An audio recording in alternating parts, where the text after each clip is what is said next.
Pengamat politik Jamiluddin Ritonga ikut menanggapi wacana rekonsiliasi yang dilontarkan Habib Rizik Syihab, HRS. Menurutnya, tawaran tersebut harus direspon positif oleh Presiden Joko Widodo, Jokowi.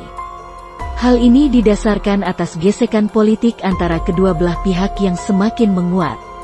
Terlebih, HRS memiliki massa yang cukup banyak. Jadi, suka atau tidak, Jokowi harus menerima tawaran tersebut. Suka atau tidak suka, pemerintah harus menerima tawaran rekonsiliasi HRS. Massa pendukungnya cukup besar, gesekan kepentingan Jokowi, PA 212 dan HRS semakin menguat, ujarnya, dilansir dari pojok1.id di Jakarta, Jumat, tanggal 13 November tahun 2020.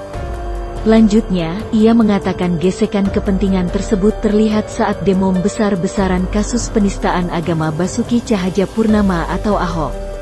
Namun, meski Jokowi tak terlibat dalam kasus tersebut, kubu HRS menilai orang nomor 1 di Indonesia itu mendukung Ahok. Gesekan tersebut makin menguat sejak kasus penistaan agama dilakukan Ahok. Jokowi tidak terlibat dalam kasus ini, tapi pihak HRS dan kawan-kawannya menilai Jokowi berpihak kepada Ahok, ungkapnya. Hal itu lantas menimbulkan persepsi bahwa pemerintah anti-Islam, HRS dan PA 212 juga menilai Jokowi tidak berpihak kepada Islam.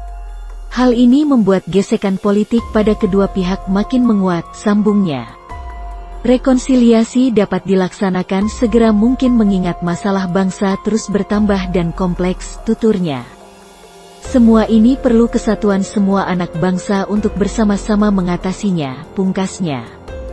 Pengamat politik Jamiluddin Ritonga ikut menanggapi wacana rekonsiliasi yang dilontarkan Habib Rizik Syihab, HRS. Menurutnya, tawaran tersebut harus direspon positif oleh Presiden Joko Widodo, Jokowi. Hal ini didasarkan atas gesekan politik antara kedua belah pihak yang semakin menguat. Terlebih, HRS memiliki massa yang cukup banyak. Jadi, suka atau tidak, Jokowi harus menerima tawaran tersebut. Suka atau tidak suka, pemerintah harus menerima tawaran rekonsiliasi HRS.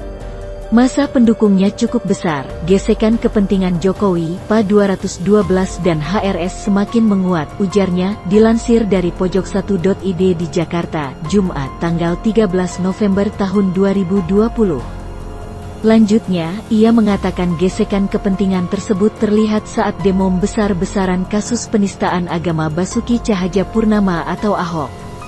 Namun, meski Jokowi tak terlibat dalam kasus tersebut, kubu HRS menilai orang nomor 1 di Indonesia itu mendukung Ahok.